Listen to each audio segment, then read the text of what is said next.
Welcome back to another Doctor Who discussion. I am Michael. And I am James. And we are the Brothers Mahoney, today discussing The End of the World. And we're not talking about Y2K or 2012 or even 2020. We're talking about the episode of NuWho, The End of the World. That is true. There's no post-apocalyptic things going on in this podcast. The End of the World is written by Russell T Davies, and it aired in the UK on April 2005. Yeah, quick plot synopsis. The Doctor takes Rose 5 billion years into whole future to witness the end of the world. Kind of. It's not quite the end of the world. The humans are all fine. It's just the end of the Earth because the sun is going to explode. However, very unfortunately, at the same time this is all going on, there's some sabotage happening on the viewing platform they're on. And that, of course, is putting all their lives in danger. So that's basically how the plot goes. It's a very nice, simple plot that they can bring viewers in for the second episode of the revival. Yeah, if Rose didn't really draw you into the idea of a time-traveling telephone box with some alien guy, this episode might do a little more for you. There's a bit more in the way of quality special effects. I would think so, considering they spent all the money on this one. That is true. There is some good budgeting ideas there. But there's some pretty good special effects. I think the story is pretty crisp for the most part. There's a few issues in it toward the end that I might mention briefly. But for the most part, I think the story is pretty good. There's some really good human moments here from Rose and some non-human but still emotional moments from the Doctor throughout the episode too. So it really has, I think, a lot going for it. Yeah, one thing I wanted to just quickly mention was at the very beginning of the episode, it starts right after the end of Rose. So Rose is just now in the TARDIS. The Doctor's asking her where she wants to go. Rose basically says, "Take me anywhere." No, I think she says, "Take me to the future." So the Doctor takes her, I think, what's the first one, 100 years into the future? Yeah, I think so. Yeah, and then, Rose, is like, looking at him and is like, "Oh, not good enough, I get it." Then I think it's 12,000 years in the future, and he mentions the new Roman Empire, which just sounds fascinating. But then he decides to get all manic, and he has a great manic grin on his face. He's just pumping on the TARDIS to, make it work. And he takes her to some absurd date that has Apple in it, but it's 5 billion years into the future, which is a bit more than Rose might have been expecting. Yeah, and that seems especially funny because, like we mentioned in our discussion of Rose, Christopher Eccleston can sometimes have quite the manic expression on his face, and he just seems he seems so pleased and almost insanely pleased. I mean, to be fair, almost deranged. Yeah, like it's probably been a little while since he's had fun. So he's probably having a lot of fun with this, trying to give Rose the time of her life. And hey, what better time of her life can she have than watching the Earth explode? Yeah, I'm not sure quite what his thoughts were on that idea, but he decides to take Rose to witness the Earth getting blown up. So, great first date.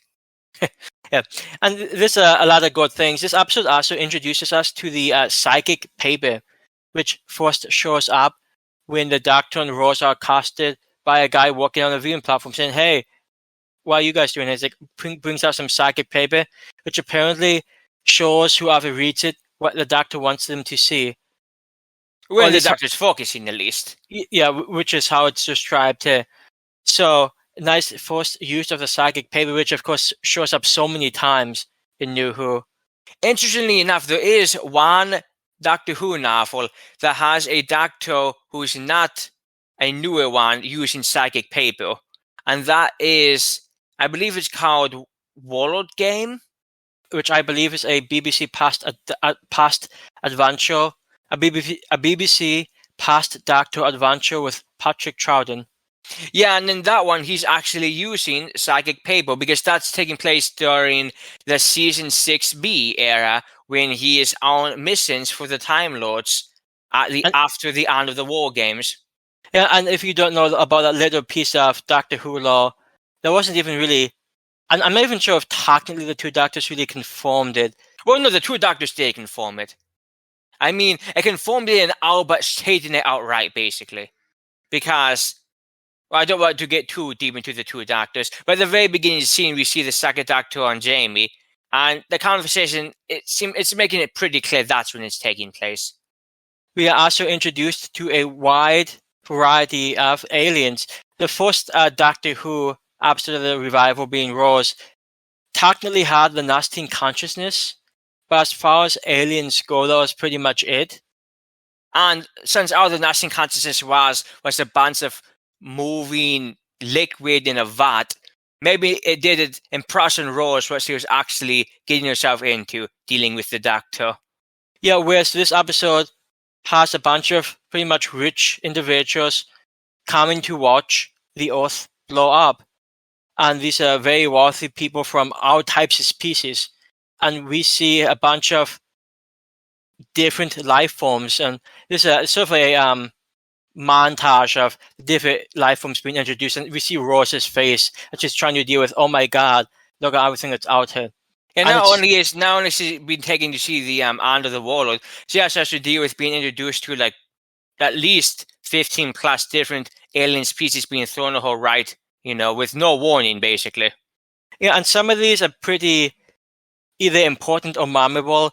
We, of course, get the first appearance of Lady Cassandra, who is a flat piece of flesh and claims to be the last human. We, of course, meet the face of Bo, who is this giant head in a vat of water. Oh, presumably water. Yeah, some type of liquid. And then we have Jabe, who comes from the trees. Which, isn't just, being esoteric. She actually is a descendant from the Amazon forest, I believe she says.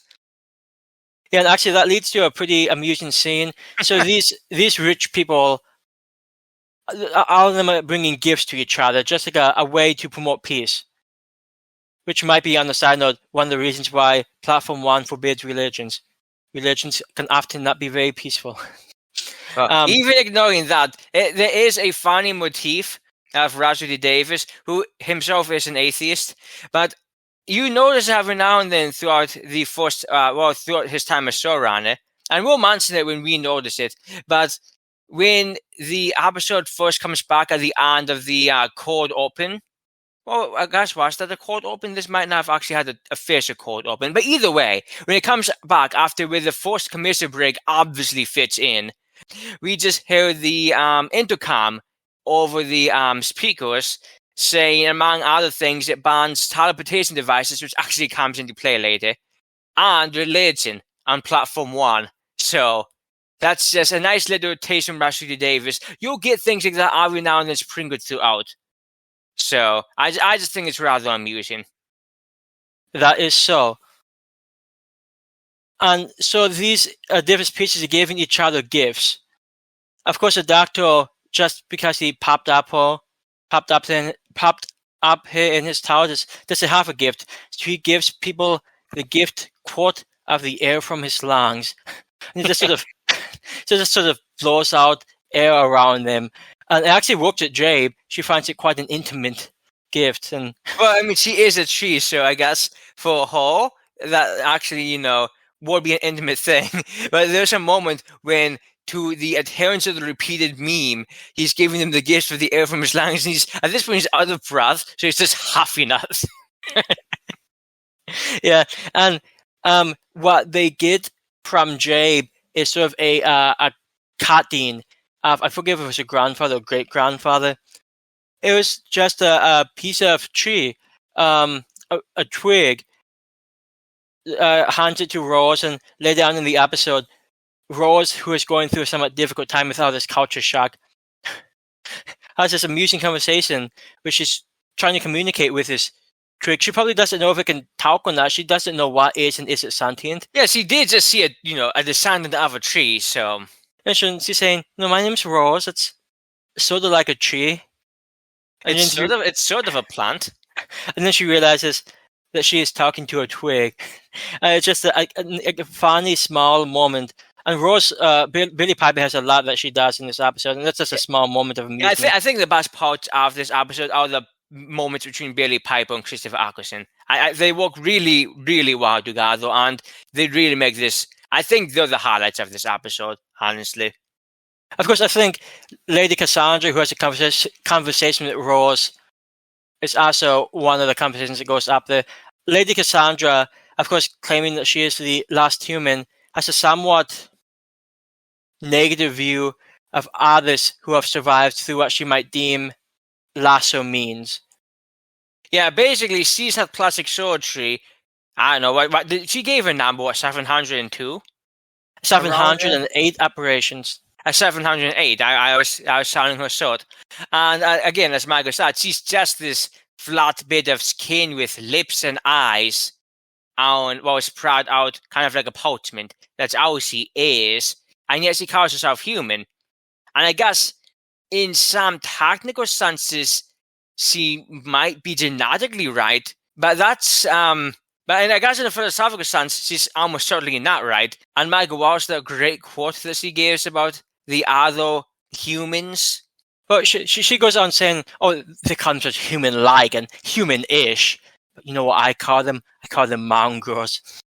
And the funny thing about that is she's saying this to Rose, who is exactly the type of individual she herself would consider a mongrel, unless she thinks Rose is some other species that looks exactly like human, which I guess is quite possible, given what we know a bit about the Time Lords. Just wonderful.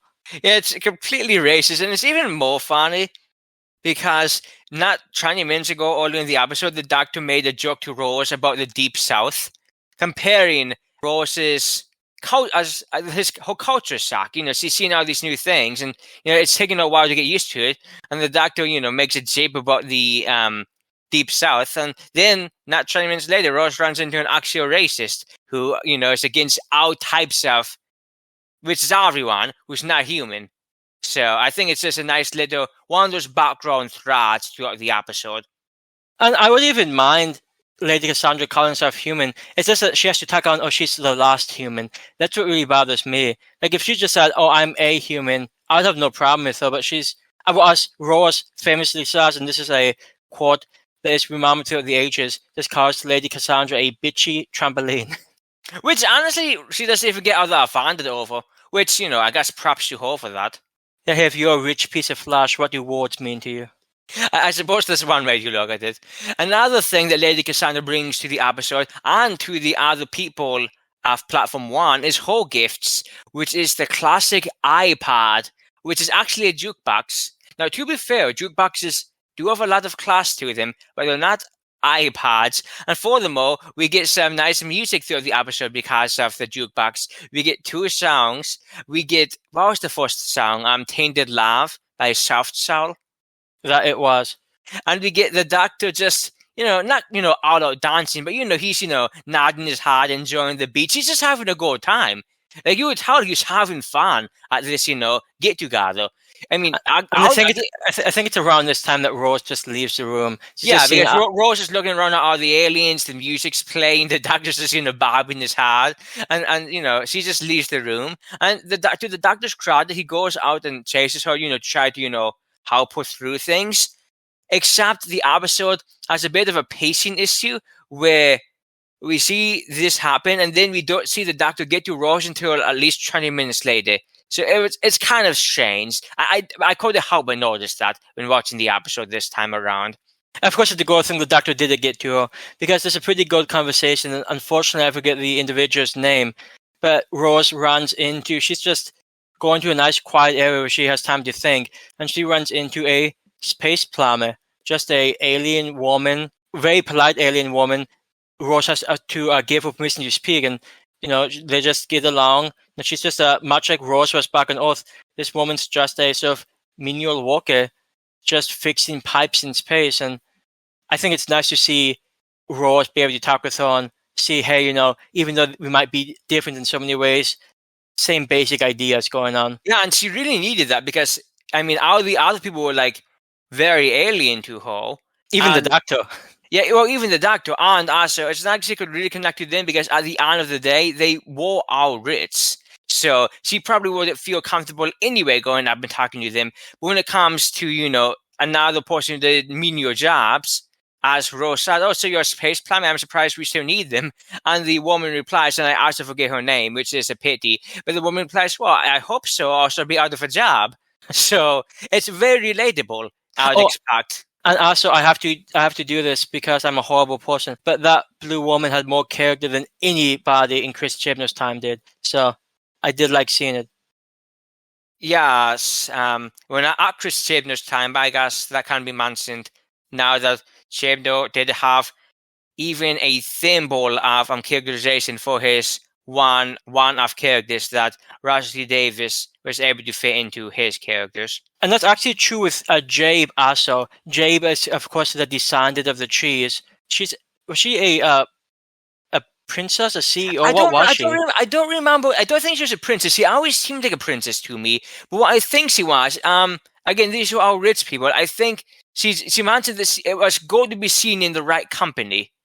And I think she was maybe a CEO. She was representing maybe her consortium or something like that. But she was one of the real, in Doctor Who anyway, one of the real nice rich people. Because Doctor Who does not usually take that point of view. Which is fine with me, by the way. Yeah, and at some point, she's canned to the Doctor for, I guess, I forget why she's canned. Maybe she's just mildly suspicious. Well, it's not so much suspicious, the just, intrigued. The Doctor, just has the persona about him. You kind of already know more about him. And he's really the only human-looking thing, including Lady Cassandra, on this deck. So she gets interested. Yeah, so she's canned to the Doctor, and it's through that she finds out that the Doctor is actually a Time Lord, which surprises her, because according to what she knows of history, he should not be there. Which is intriguing, and it makes us wonder, fans of the classic era, why would it be so surprised for there to be a Time Lord there? No, I get that, technically speaking, Time Lords really sort of be anyway but Gallifrey anyway, so maybe that in itself would be surprising. But that's not quite how it's played. It's played more as though it's almost impossible for him to be there, which is a slightly different connotation to it. Yeah, and we find out in what has to be probably one of the best scenes of the episode, and this is just slightly hinted at the previous episode.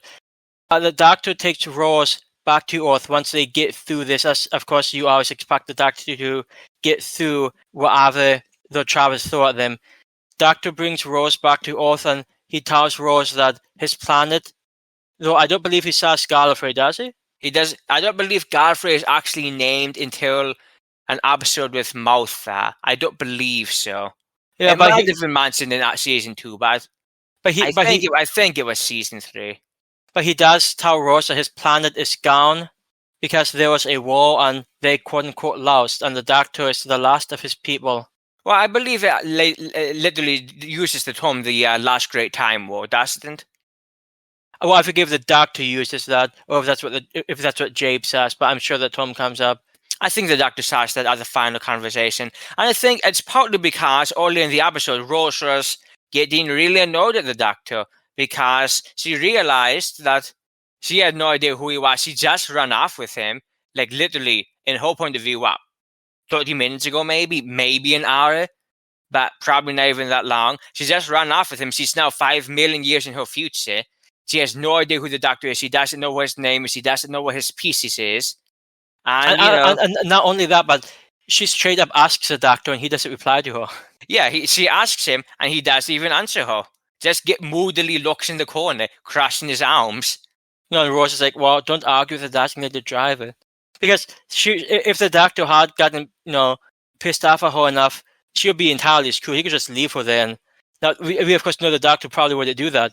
Like you said, Rose doesn't know this guy. She doesn't know. Maybe Sebastian McCoy would have done that if he had, had a plan for it. Yeah, well, that is just McCoy. But I do think the Doctor goes a bit of a way toward patching things up with Rose when he sort of rigs her phone to be able to call. I'm not sure what the limits of calling, but she can call back to her mother despite the fact that Rose is now 5 billion years in her future. She can call her mother back at that quote-unquote present day where she left from. And there's just a really nice moment when Rose is talking to her mother in the midst of all this culture shock she's going through. And of course, it's just another day of the life of Jackie's life. And it's just a fun little scene. Yeah, what's interesting thing about I just realized that about this episode that of course this is now NuWho. Episodes are about 45 minutes long in general, and the Doctor doesn't even realize they're in any real danger until halfway through. At least it's only about halfway through that he realizes anything's actually going on. So for the first half of this episode, he's just having what is more of a normal time than he usually ever has. Yeah, I think it's a pretty character-driven episode. Now, so far as what's actually going on, there are these mysterious spider-like robots that are crawling around this space viewing platform and they're sabotaging the systems. In fact, they kill a guy early on by lowering I believe it's the solar shields. Yes. So the solar rays from the sun can come into the room and pretty much burn this guy to a crisp. Which is unfortunate. Yeah, so these spiders are just crawling around, casting havoc, shutting down systems, and of course, because they're just about to be witness to a supernova explosion of the sun, the fact that systems are shutting down is not an ideal situation to be in. I wouldn't like it. It would not be fun, no. Even though I imagine a lot of people have seen this episode, I don't really want to get too deep into the end. There is one element of the story which I do think is somewhat poorly thought out. The Doctor has to get to a specific switch and it just happens to be blocked by a lot of propeller blades moving extraordinarily quickly. Yeah, which is a very generic, like, sci-fi, maybe not even just sci-fi, but trope that you see in old, episodes of things, I'm sure. It's like one of those things that's made for drama that would actually exist anywhere. Yeah, when we were watching this, it reminded me a lot of Galaxy Quest. Anybody who hasn't seen Galaxy Quest, this is really spoiler. It's just a small moment. But there's a similar thing. The two main characters, Tim Allen and the other character he's with. Sigourney Weaver. Yeah, Sigourney Weaver. And they're just, trying to get somewhere, much like the Doctor is, and they're just these fan blades. And maybe they weren't even fan blades. No, they were crushing things. Yeah, they were crushes. They were like they were even more pointless. They were just these crushing things. They were crashing, against each other and then against the floor. And so, Galaxy Quest was, I think, rated what? It was PG-13. It was PG-13, so they had you add the line. But it's very clear that originally the line that when Sigourney Weaver's caregiver sees what they need to walk through, she thinks, she says, well, fuck that. And when they released it, they dabbed over that and said, well, screw that. But you can see it clearly originally, fuck that. Which is really what the Doctor should have thought. So, yeah, that scene itself was somewhat ridiculous. It does lead to a pretty dramatic scene in which a character that the Doctor has gotten along well with throughout the episode meets an untimely end, which I think leads to a fantastic end of the episode. Yeah, before the conversation with Rose on Earth, he still needs to confront the actual person who caused the sabotage. Now, in case you haven't seen this episode, I want to be clear that we are about to talk about spoilers. So if you have not seen this, or maybe it's been a while since you've seen it, and maybe you want to revisit it with somewhat fresh eyes, then at this point I'd recommend maybe turning away. But I just really wanted to address this, and we have to get into spoilers to do it. Yeah, and we're not asking someone about spoiling the new series, but we'll mention every now and then. So we had seen that these spider robots had been coming from the gifts of the adherents of the repeated meme, one of the species that has been on this platform 1. However, it turns out that all they were just robots, and the actual culprit was, I guess not too surprisingly, since we never got to really be introduced to too many other people, was Lady Cassandra. Now, admittedly, they didn't really do a good job at surprising us with that, because Lady Cassandra was obviously speciest. She was obviously a terrible woman. So it's not a big shock that she turns out to be the antagonist of the episode. Yeah, I mean, it's not like it was going to end up being the face of Bo. And the face of Bo actually becomes an important character later. Do you even see the Doctor speak to the face of Bo in this episode? Not in this episode, no. No, yeah, so we obviously see the face of Bo in the background multiple times, but we never actually see any interaction. And that's before we get to Lady Cassandra, it has to be said that along with South Soul, we get some great Britney Spears with her song I think it's called Toxic. Although I have to say, I don't know because I don't listen to Britney Spears, but I think that's what the song's called. Britney Spears does have one song I actually enjoy, but I can't remember what it is, so it's probably not relevant for me to bring up. But moving on to Lady Cassandra, she was initially planning to use this thing as a kidnapping plot, and then I think technically a hostage. Plot. Yeah, a hostage situation. So she could, I imagine it's to sue. No, it's to. We did just watch this, Michael. It was to pay for more surgeries because being flat takes money. I know, but she's getting that. She's going to collect the money from the hostages, or is she going to sue the platform? I forget which one she was going to sue the platform, but the person who ended up dying was the only one who could have actually saved him because it was mostly automated. So she didn't really think that through.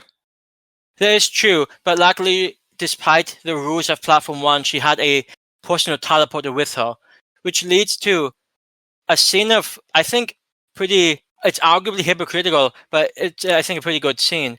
The Doctor is angry at what has gone on in this episode. I mean, multiple people have been killed, and it's all for money. It's all this is for. And the Doctor never takes kindly to that. No, and especially this Doctor. Christopher Eccleston's Doctor has been through a lot. Obviously, surviving the Time War and as people all died. He is not a happy lad. Or, I guess in the UK, they would say he's not a glad lad. So he uses the teleportation, sort of reverses the teleportation, and brings Lady Cassandra back. Because the solar shields are dropping, though, it's extraordinarily hot throughout the platform and in this room. Lady Cassandra, being a piece of skin, needs to be moistened to, not to prevent herself from drying out. And unfortunately, when the Doctor teleports her back, he did not teleport the two assistants she had to help keep her moist, which could be taken the wrong way, but there you go. So because of that, it doesn't take long for her to realize that her skin is starting to crack, and she starts begging the Doctor to help her. And even Rose doesn't like Lady Cassandra whatsoever. Again, she called her a bitchy trampoline. Rose even asks the Doctor, hey, help her. And the Doctor boldly says, everything has its time. And everything dies. And Lady Cassandra does just that. She, even though she's just a patch of skin, she sort of blows up. And Doctor just totally watched it happen. I'm not sure it's fair to say he technically killed her, because Lady Cassandra technically started those events in motion by lowering the solar shields. But it's hard to imagine it's hard to imagine most classic Doctors just standing back and watching somebody die without trying to save them. It's the first time McCoy would have. Yeah, that's why I amended my statement. And that's somewhat arguably hypocritical because, of course, the Doctor is so understandably so depressed that Gallifrey is gone. Now, even though he never really liked the Time Lords. Yeah, I mean, obviously, if you've watched Classic Who, the Time Lords and the Doctor don't often get along. But hey, the Doctor was once elected the president, so I guess he got along enough. And apparently there was a audio story actually that he served as president. Which sounds extraordinarily interesting. Being the last of his people and going through the Time War has, as you can imagine, done quite a bit to darken this Doctor's attitude. So just watching her die, that scene always got to me. And the whole thing with, everything has its time. The Time Lords never really had a time. So I do think it's somewhat funny that he's just okay with Cassandra dying, but apparently whatever happened with the Time War and the Time Lords, apparently that wasn't their time. I guess he could make the argument that it would have been fine if their species had died a natural death, but the problem is that they're Time Lords. They were basically never going to die a natural death. It's almost impossible due to the physiology. Yeah, so it's pretty easy coming from him that, hey, everything has its time. It's easy for him to say, which comes up a bit later in season 3 in the Lazarus experiment, when there's, of course, a human scientist who's trying to prolong his life, and a Doctor who is in good condition, pretty much immortal, says, well, screw you, you don't get to live forever. Now, he doesn't say it that way, but I just think it's somewhat rich coming from a guy who has a much longer lifespan than anybody else, that he calls out people for trying to prolong their life. That said, though, I still think it's a pretty good scene, and another one of the more emotional moments with Christopher Eccleston. He really brings a lot to the role. Yeah, it's like he's, as Michael said, he's been through a lot at this point, and he's not a happy-go-lucky season 1 Sylvester McCoy right now. That's not who his character is. And before we just finish up with this episode, I'd like to have a little segment where we discuss where his story takes place in Doctor Who canon. Yeah, we like to call it James's timey-wimey thing. I don't call it that. But anyway, so this one's really simple, though. This just takes place where it takes place, in between Rose and the Unquiet Dad, which is episode 3 of the Revival series. There's no novel that takes place anywhere between these. There's no comic stories. There's no audio stories. It's just a nice straight shot from Rose to this episode to the next one. Yeah, I think The End of the Warlord is certainly a better episode than Rose, and I think it's a really good episode to bring additional fans or potential fans into the show. Yeah, there are always some strange things about it, like the aforementioned dramatic fan placement that the Doctor has to go through for really no reason but something for the Doctor to do. And Rose doesn't do too much in the episode besides almost get killed and have a character moment. But I mean, the character moments were really good, so that's good enough for me. Yeah, Billie Piper did a lot for this episode. I mean, a lot of the cast did. I thought Christopher Eccleston was really good. Aside from Christopher Eccleston and Billie Piper, though, there was plenty of other good performances. Even though these two were smaller characters, Bakri Amri, who played the blue alien plumber woman that Rose was speaking to, and Yasmin Bannerman, who played Jabe, both of them I thought gave pretty good performances. And even though neither one was really a focus, I really liked both of them. They both brought more emotion to the story. And I guess it also has to be said that even though I find the character somewhat despicable, Lady Cassandra, I think, makes for a pretty good antagonist. Of course, as she is voiced/played by Zoe Wanamaker, and she, I mean, despite the, she has a very memorable appearance, and some of her dialogue pieces are great. Just the "they mean good" line. She has so much good dialogue, and again, despicable individual, but good performances. Yeah, there's just, I mean, the characters what made this episode, honestly. The story you could really take or leave, but the characters are what made this episode, so that's to me the most important part. And just a small preview of what we have coming up next. We plan on discussing the very first piece of Doctor Who media, the first Doctor Who story being in An Earthly Child, with, of course, William Hartnell as the first Doctor. And with the great companions Ian, Susan, and Barbara, even if Ian and Barbara weren't exactly excited about the prospect. Yeah, and that should be a fun one to watch and discuss. Until then, this is Michael. And I am James. And we are the Brothers Mahoney. Have a good night.